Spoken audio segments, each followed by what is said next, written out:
एक ऐसा उपाय जिसे कर कर आप 21 दिन में मालामाल हो जाए। रात भर में मालामाल, तिजोरियां भर जाएंगी, कमरे नोटों से भर जाएंगे। उनके कर्म तो अच्छे नहीं है, उनको क्यों इतना मालामाल कर दिया भगवान ने। घर के अंदर नेगेटिव एनर्जी नहीं रहनी चाहिए। यदि ऐसे भी उपाय होते हैं जो आपको गिरने नहीं देंगे, आपकी फाइनेंशियल जो कंडीशन है उसको स्टेबल रखेंगे। घर में कभी भी खुशियां नहीं आएंगी, घर गरीबी से कभी नहीं निकलेगा। राम राम, आपका स्वागत है the Pawan Sinha Guruji show में। और आज बात करेंगे क्या कोई उपाय कर कर हम मालामाल हो सकते हैं। चलिए जानते हैं गुरुजी से।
राम राम गुरुजी, कैसे हैं आप? राम राम, अच्छा हूँ। गुरुजी, मैंने YouTube पर बहुत सारी वीडियोस देखी जहाँ पे बता रहे हैं 40 दिन है, 21 दिन है, 20 दिन है, ये उपाय कर कर आप मालामाल हो सकते हैं, ये उपाय कर कर आप अपने जो डेप्थ है उसको कम कर सकते हैं। तो आपने हमें ऐसे उपाय अभी तक क्यों नहीं बताए हैं? मैंने तो वो वीडियोस भी देखी जिसमें ओवरनाइट चेंज हो जाता है, छप्पर फट जाता है घर का और पैसा टपक जाता है नीचे। एक बात कहना चाहूंगा, पढ़े लिखे लोग इस प्रकार की सोच में कैसे फंस सकते हैं, कैसे संभव है? 15 दिन में, रात भर में, 21 दिन में, 43 दिन में माला माल, तिजोरियां भर जाएंगी, कमरे नोटों से भर जाएंगे। कैसे? कुछ खास केसेस हो सकते हैं 0.01% जिसमें ऐसी कोई दशा आ रही हो जिसमें रुका हुआ धन मिल जाए, वो भी रुका हुआ धन। लेकिन ऐसा कोई उपाय जिससे धन आ जाए, ये कैसे संभव है? सोच के देखिए, पढ़े लिखे लोग इन सब जालों में कैसे फंस जाते हैं। और बहुत सारे घरों में इस चक्कर में झगड़े होते हैं। मैं ये नहीं समझ पाता, ऐसा कोई उपाय नहीं है। गरीबी को दूर करने के उपाय हैं, लेकिन वो भी धीरे धीरे होंगे, कोई एकदम से थोड़ी हो जाएगी। रात रात में ऐसा कोई आपने मंत्र जपा, सुबह देखा तो कमरा नोटों से भरा हुआ है, शाम तक आते आते इनकम टैक्स वाले बाहर खड़े मिलेंगे। ऐसा कैसे हो सकता है? आप सोच के तो देखो। उपायों का भी एक सीमा होती है, एक हद होती है। आप कैसे उसमें फंस सकते हैं? कैसे इन बातों के जाल में आप उलझ जाते हैं? तो ऐसा कोई उपाय नहीं होता। रुके हुए धन को प्राप्त करने के बहुत उपाय हैं। गरीबी से निकलकर अच्छी कंफर्टेबल पोजीशन में कोई व्यक्ति आए, इसके भी बहुत सारे उपाय हैं, लेकिन उसमें समय लगता है। ऐसा नहीं कि वो 20 दिन 40 दिन में हो जाए। लेकिन इन सब चीजों में आप न उलझकर और धीरे धीरे वाले जो उपाय होते हैं वो करने शुरू कीजिए, प्रभु कल्याण करेंगे। गुरुजी, ये तो आपने बता दिया कि ऐसा कोई उपाय नहीं होता जो आपको रातों रात माला माल कर दे या फिर 10 दिन में, 20 दिन में आपको माला माल कर दे। पर जो आपने कहा कि ऐसे भी उपाय होते हैं जो आपको गिरने नहीं देंगे, आपकी फाइनेंशियल जो कंडीशन है उसको स्टेबल रखेंगे, वो उपाय क्या है? देखिए, सबसे पहली चीज है कर्म। अप्रोप्रिएट कर्म कीजिए। कोई भी व्यक्ति यदि वो धन दोनों हाथों से लुटा रहा है, या तो 4 हाथ से कमा रहा हो, अन्यथा गरीबी तो आएगी, गुर्बत में तो वो फंसेगा ही फंसेगा, ये तय बात है। दूसरी बात, घर के अंदर नेगेटिव एनर्जी नहीं रहनी चाहिए। यदि घर के अंदर नेगेटिव एनर्जी है तो घर में कभी भी खुशियां नहीं आएंगी, घर गरीबी से कभी नहीं निकलेगा। अब इस नेगेटिव एनर्जी को हटाने के लिए एक काम कीजिए कि घर में जो घुसते हैं वहां पर आप सेंधा नमक होता है ना, लोहरी नमक, एक पोटली उसकी टांग दीजिए, कील पर टांग दीजिए और घर में कोशिश कीजिए 2-3 दिन में एक बार नमक का पोछा अवश्य लगा करें। तीसरी चीज, घर में जो आपके हवा गुजरती है उसकी दिशा में बाधा ना आए। बहुत सारे घर ऐसे होते हैं जिसमें गैलरी होती है, पहले छोटी सी गैलरी होती है, उसके बाद ड्राइंग रूम वगैरह शुरू होता है, लिविंग रूम, लिविंग स्पेस आदि शुरू होता है। तो वहां पर कोई भी ऐसी भारी चीज नहीं रखी जानी चाहिए। अगली बात, यदि आपका शनि बहुत खराब है तो ऐसा घर मत लीजिए जिसका मुंह जब आप उसमें एंटर करें तो पश्चिम आपको दिखे। मतलब मेरे कहने का यह है, मैं और स्पष्ट कर दूं, यदि आपका शनि अच्छा नहीं है और आप अपने घर में घुसते हैं तो पश्चिम की ओर आपका मुंह होता है, ये अच्छा नहीं है, ये गरीबी लाएगा। तो ऐसे लोगों को पूर्व है या उत्तर पूर्व है, इधर की तरफ मुंह करके ही जाना चाहिए, प्रवेश करना चाहिए। एक और बात मैं कहना चाहूंगा कि यदि घर में पितृदोष है तो आप चाहे लाखों करोड़ों रुपए कमा लें, बचेगा कुछ नहीं। तो पितृदोष का नियमित रूप से उपाय करते रहिए। और ये पितर दोष नहीं है, पितृ पूजन नहीं है, ये विशुद्ध ग्रह जनित दोष है। एक शुद्ध पवित्र स्थान पर बैठिए और वहां पर कुछ घंटे बैठकर जप कीजिए, यज्ञ कीजिए। आप आश्रम के वो वीडियो देख सकते हैं जिसमें इस प्रकार का, क्योंकि हम हर साल करते ही हैं, तो पितृविसर्जनी अमावस्या के वीडियो आप देखिए और वो घर पे करना शुरू कर दीजिए, या उससे पहले मैं वीडियोस में भी मैंने कई बार बताया है, वो आप करना शुरू कर दीजिए। दहलीज होती थी पहले, यानी आप किसी घर में प्रवेश करेंगे तो एक लंबी सी गैलरी है और उसमें नाली है। आजकल के फ्लैट्स वगैरह में या घरों में तो बहुत कम होती है, पहले ये होता था। तो एक वो नाली सी होती थी, उसको ढक के रखिए। अब उसको चेंज करना तो मुश्किल होता है, मजबूरी है, लेकिन उसको ढक दीजिए। चाहे लोहे से ढकिए, चाहे पत्थर से ढकिए, चाहे सीमेंट के पीसेस बनवा लीजिए, उससे ढकिए, लेकिन उससे ढकना बहुत जरूरी है। यानी घर में घुसने वाले को कभी भी वह गंदला पानी नहीं दिखना चाहिए। घर के आगे यदि कोई नाली है या कोई दलदलीय क्षेत्र है, उसे ठीक करा लीजिए। आपकी जेब से थोड़ा सा धन जाएगा, जाने दीजिए, लेकिन वो आपको लॉन्ग रन में फायदा करेगा। सूर्य घर में अवश्य आना चाहिए, तो सुबह सुबह घर के सारे पर्दे आदि हटा दीजिए।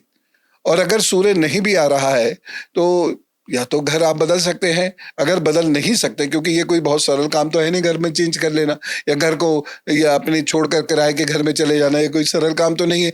तो रिफ्लेक्टर लगा सकते हैं, जो सड़कों पर भी लगते हैं कि उधर से कोई गाड़ी तो नहीं आ रही, ऐसे कई कॉलोनीज में आपने देखा होगा। तो वो सूर्य के इस तरीके से एंगल्स पे लगाइए कि सूर्य की किरण उस पर पड़े और वो घर की ओर उसको भेज दे। ये उपाय कारगर है, हालांकि उतना नहीं है जितना सूर्य की सीधी किरण आए, लेकिन ये उपाय कारगर है। एक उपाय और बताता हूं, घर को साफ सुथरा रखिए और बहुत ज्यादा सामान घर में मत रखिए। बेड के अंदर जो इनएप्रोप्रिएट या अनयूज सामान है या जिसका यूज नहीं होना या कबाड़ है, वो कभी मत रखिए। एक और उपाय, लोहे के बीम के नीचे नहीं सोना है किसी भी हालत में। घर में यदि बहुत सारी चींटियां निकलने लगे, बहुत सारी चींटियां रहने लगे, दिखने लगे, तो उस पर हल्दी डाल दें। हत्या भी नहीं होगी और वह फिर वहां पर दिखनी बंद हो जाएंगी। उनके जो बिल है वहां पर हल्दी बुरक दिया कीजिए रोजाना, ठीक है। और उसके बाद रात्रि सूक्त, ये सीखना पड़ेगा आपको, ये हिंदी में नहीं संस्कृत में ही पढ़ना है। रात्रि सूक्त आप पढ़ लीजिए, कम से कम सोमवार, बृहस्पतिवार और रविवार को तो अवश्य इसका पाठ आपको करना है। चीजें अपने आप बेहतर होनी शुरू हो जाएंगी। तो ये वो जनरल उपाय, हालांकि किसी व्यक्ति विशेष के लिए विशेष ही उपाय होगा, लेकिन ये वो जनरल उपाय हैं जो यदि आप करते हैं तो आपको लाभ होगा। एक दो चीज मैं और बता रहा हूं, घर में बहुत ज्यादा धन का संकट आता है तो क्या कीजिए, दूध में थोड़ा सा पानी मिला लीजिए और जो गैस की नॉब है उस पर उसके छींट मार के और चूल्हे को रात में बंद कीजिए। रात के लिए है ये, दिन में नहीं। रात में कभी भी सिंक में गंदे बर्तन ना छोड़े। और एक उपाय और करवाना आपसे चाहता हूं कि घर के सभी लोग भोजन करने के बाद अपनी थाली, अपनी गंदगी स्वयं साफ करें और एक नियम बना ले कि वह किसी भी हालत में, बीमारी है तो अलग बात है, अन्यथा खाना थाली में नहीं छोड़ेंगे, एक एक दाना वह खाएंगे। जूते हमेशा पॉलिश रहने चाहिए और आपके मोजे या अंडरगारमेंट्स फटे हुए नहीं होने चाहिए। ये वो सरल से उपाय हैं जिनको आप करेंगे तो लाभ होगा। बाकी इन सब फेरों में यदि आप पढ़ेंगे तो मैं तो आपको नासमझ ही कहूंगा, चाहे आप कितने पढ़े लिखे हो, कि एक रात में हो जाएंगे मालामाल या फिर इतने दिनों में मालामाल, इतने दिनों में मालामाल। वो सब नहीं होता, वो सब संभव भी नहीं। गुरुजी, जो आपने अभी बात की वो बेसिक एटिकेट्स हैं, हमारी जो लाइफ है उसका सही रूटीन होने से भी मुझे लगता है कि हमारे जो कर्म है उनमें बहुत परिवर्तन आता है, और यही छोटे मोटे उपाय भी हैं। तो अगर आप लोगों को अपनी लाइफस्टाइल सुधारने में दिक्कत आ रही हो तो मैं आप सबको आमंत्रित करती हूँ कि आप आश्रम आ जाइए, आप 2-3 दिन यहाँ पर रहिए, आपकी लाइफस्टाइल अपने आप सुधर जाएगी। आप सुबह उठेंगे, आप यज्ञ करेंगे, एक्सरसाइज करेंगे, और फिर आपकी लाइफस्टाइल अपने आप सुधर जाएगी। आप अपनी प्लेट्स भी खुद धोएंगे, साफ सफाई भी खुद करेंगे। तो आश्रम सब सिखा देता है। बिल्कुल, और नहीं करेंगे तो आपकी आयु कुछ भी हो, डांट पड़ेगी मेरी। गुरुजी, जैसे आपने अभी कर्मों की बात की, तो कुछ लोग होते हैं जो अच्छे कर्म होते हैं, बहुत अच्छे होते हैं नेचर में, पर वो आर्थिक रूप से उतने स्ट्रांग नहीं होते। वहीं कुछ लोग होते हैं जो दलाली करते हैं, ब्लैक जो मनी होता है उसका धंधा करते हैं, फिर उनके कर्म तो अच्छे नहीं है, उनको क्यों इतना मालामाल कर दिया भगवान ने? रुकेंगे नहीं, धन आदि उनके सामने रुकेगा नहीं। वो कभी ना कभी हाथों से सरक जाएगा और वो लोग फिर रास्ते पर जरूर आएंगे। और जो लोग अच्छे हैं, जो लोग आगे नहीं बढ़ पा रहे हैं, उनके लिए कोई ऐसा उपाय हो जो वो अपने डेली लाइफस्टाइल में कर पाए? जितने मैंने अभी उपाय बताए हैं ये करें, अनुशासित तरीके से, और कठोर कर्म करें, सोचे चिंतन करें या सलाह लेकर अपना कार्य करें, सफल हो जाएंगे। कभी कभी दशाएं बहुत खराब आ जाती हैं तो समय लग जाता है, लेकिन ये कर्म करने और जो मैंने उपाय इतने सारे बताए हैं उसमें से कोई भी एक दो चार उपाय वो कर लेंगे तो निश्चित रूप से सफल हो जाएंगे। मुझे लगता है आज के एपिसोड में आपने भर भर के लोगों को उपाय बताए हैं, और इनमें से हम कुछ भी बहुत ढंग से कर लें, बहुत तरीके से कर लें, रूटीन से कर लें, तो मुझे लगता है कि हमारी जितनी भी समस्याएं हैं वो खत्म हो जाएंगी। अब गुरुजी, हम अगले पड़ाव पर बढ़ें। बिल्कुल। डेट ऑफ बर्थ है गुरुजी 6 नवंबर 1990, टाइम है 9 PM, स्थान है दिल्ली। नेगेटिव ऊर्जाएं बहुत हैं, 2 साल से बहुत ज्यादा परेशान हैं, रात को सोते हुए झटके भी लगते हैं। कभी कभी ये समस्या इनकी माताजी और बहन के साथ भी हो जाती है, अगर इनके साथ नहीं होती तो। देखिए, जो यहाँ समस्या है वो मैं समझ गया। पहली चीज क्या है, कुत्तों को नियमित रूप से भोजन दीजिए। दूसरी चीज ये है, संध्या दीपक घर में अवश्य जले, और गूगल की धूप अवश्य आप करें।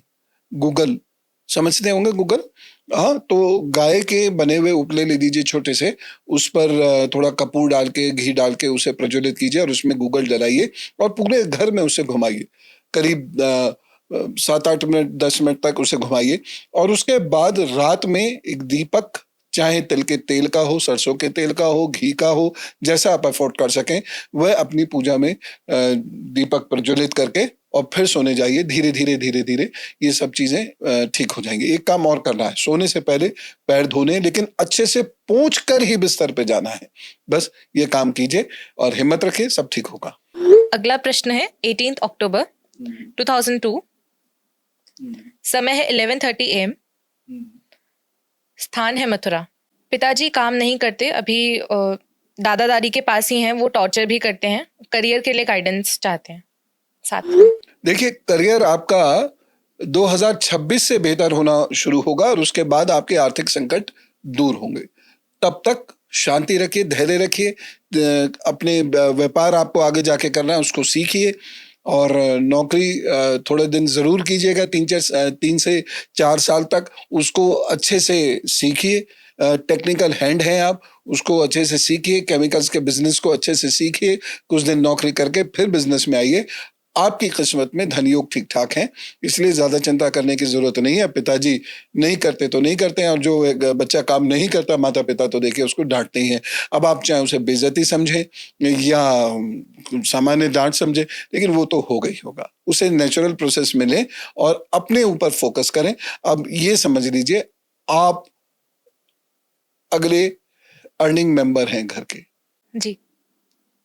डेट ऑफ बर्थ है 2 जून 1983, समय है 9:35 PM, स्थान है लखनऊ।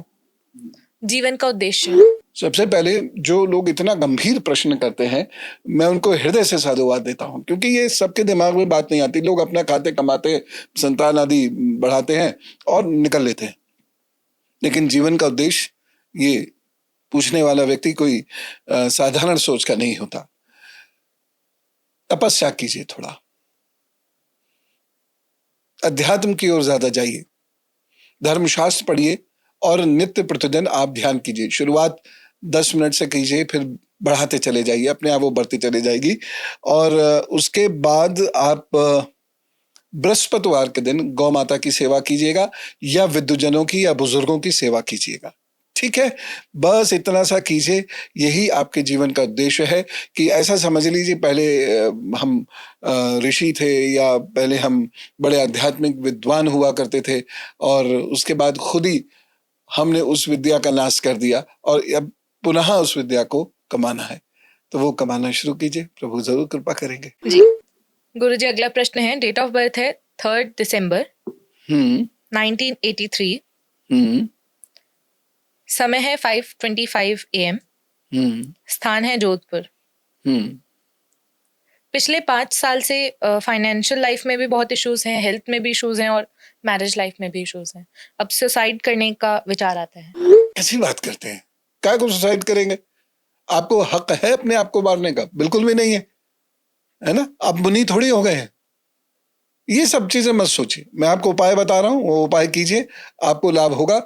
लाभ होने में देखिए कोई छप्पा नहीं फटेगा, ये मैं आपको पहले से बता दे रहा हूँ। 1 से 1.5 साल लगेगा, लेकिन आपको लाभ होगा और उसके बाद सिचुएशन ठीक हो जाएगी। जहां तक मैरिड लाइफ का सवाल है, उसको ठीक होने में अभी करीब 2.5 साल लगेंगे। दूसरी जो चीज है, दूसरी जो बात है वो ये है कि बिजनेस, आर्थिक जीवन आपका एक ही तरीके से बेहतर हो जाएगा। ओम केम केतवे नमः का आप जप कीजिए संध्या के उपरांत, शाम साय के उपरांत, ठीक है ना? रात में आप ऐसा कर सकते हैं। माँ बगलामुखी का जप कीजिए रात में, ठीक।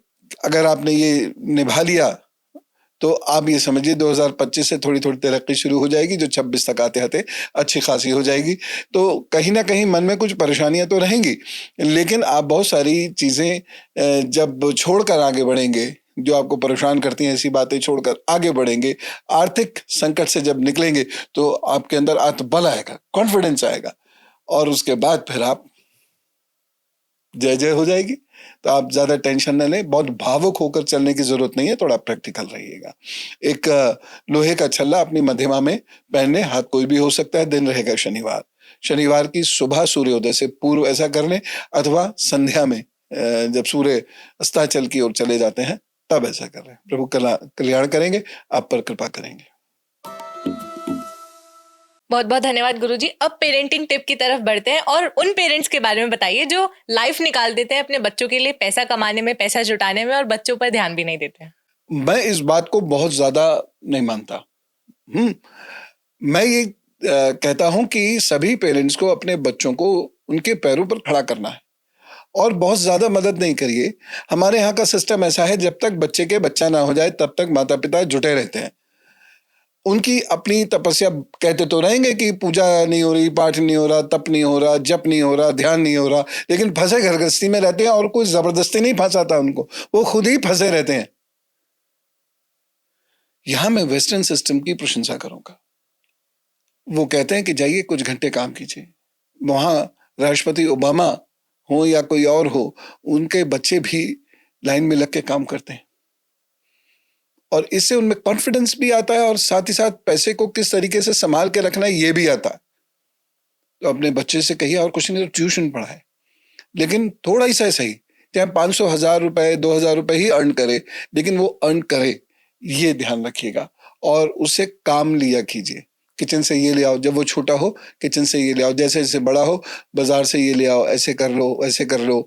जरा पिताजी के जूते साफ कर दो, है ना? बड़े भाई जाने वाले हैं, इनका बैग दे दो, बड़ी दीदी जाने वाली है, इसका पर्स उठा के दे दो। ये सारी चीजें बच्चों से करवाना शुरू कीजिए। इससे बच्चों के अंदर सौम्यता आती है, विनम्रता आती है और घर के अंदर भी सुख आता है, संपत्ति आती है और साथ ही साथ घर के लोगों के बीच के जो बॉन्ड्स होते हैं, है ना, ये बहुत स्ट्रांग होते हैं, मजबूत होते हैं। जी, बहुत बहुत धन्यवाद गुरुजी। आज का एपिसोड तो बहुत बहुत खास था, मेरे लिए तो बहुत ही खास था, आप सब लोगों का पता नहीं। तो अगले थर्सडे तक के लिए क्या हम विदा लें या आप कुछ कहना चाहते हैं? लोग बहुत निराश होंगे, क्यों? सोचे होंगे छप्पर देखते हैं ना लोग, तो आजकल दिवाली पे ऐसे आपने कोई ऐसा उपाय बताया ही नहीं। होता ही नहीं। और ऐसे क्रैक क्रैक पड़ा, देखो यहीं से फटेगा, यहीं से फटेगा, पता लगा लिंटर गिर गया लेकिन पैसा एक नहीं आया, उसको ठीक कराने में चला और क्या। तो इन सब झंझटों से कृपा करके बाहर आइए, मैं आपसे निवेदन करता हूँ। चाहे बड़ा मानो, छोटा मानो, गुरु मानो, मित्र मानो, कुछ जो चाहो आप कह लो, लेकिन इन सब चीजों से कृपा करके बाहर आइए, क्योंकि इससे सनातन संस्कृति की हानि होती है और उसकी प्रशंसा कम होती है। इससे बाहर आइए प्लीज। गुरुजी, मैं एक चीज कहना चाहूंगी, मैंने ये देखा है लोग अपने लिए तो छप्पर पाड़ने वाली चीजें करते हैं कि पैसा बरस जाए, ये हो जाए, धर्म के लिए एक भी पैसा नहीं देते। अरे सच बात है, भोजन भंडारा और आपस में बैठ के सबने खा लिया, उसके बाद लंबी चौड़ी कथाएं हो गई, क्योंकि नए नए कपड़े सिल गए, ये सब हो गया। अरे उतना धर्म के लिए दे दो, तो धर्म के लिए बच्चे जो उस धर्म के बच्चे हैं, हिंदू, मैं तो सनातन धर्म की बात करूंगा, वो कुछ पढ़ लिख जाएंगे तो धर्म को मजबूत करेंगे, आगे बढ़ाएंगे। नहीं तो आपको पता ही है स्थिति खराब है, बहुत अच्छी नहीं है। तो आप अगर ऐसे बच्चों के लिए डोनेट करना चाहते हैं तो डिस्क्रिप्शन में एक लिंक है, वहां पर जाकर आप उस लिंक पर जाकर डोनेट कर सकते हैं, ऐसे मूवमेंट को सपोर्ट कर सकते हैं। गुरुजी, अब हम विदा लें? हाँ चलते हैं भाई। और आप क्या कहते हैं? लाइक करिएगा, कमेंट करिएगा और शेयर करिएगा। हाँ, अच्छी बातें लोगों तक पहुंचा दीजिए, तब मैं बड़ा आभारी रहूंगा आपका। ठीक है ना, भारी तो हुई, आभारी भी रहूंगा जी। तो अगले थर्सडे तक के लिए आप सभी लोगों को राम राम, नमस्कार, भारत माता की जय। जय जय भारता जय भारता